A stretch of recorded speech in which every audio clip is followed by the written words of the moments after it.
Tikman na natin. Sabaw pa lang, sarap na. Try nyo to, walang patatas guys, pero okay, masarap din. Bili kami ng baboy, tapos onion, tapos siyempre yung paminta, yung pork cube, yung saging na saba, tapos dahon ng pechay. Yan lang, walang yung potato. Pero okay. Ayan. Medyo kumukulo na siya, kaya ilagay na natin yung onion.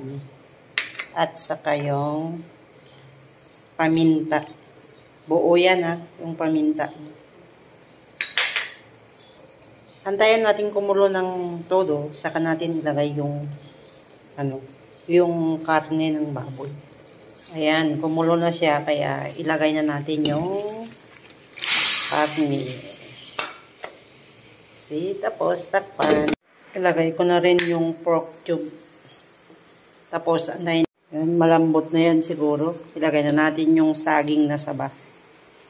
Yan, luto na yung saging. Kaya ilagay na natin yung dahon ng pechay. Tapos, timplahan mo na. Siyempre, lagyan natin ng sabaw para masarap.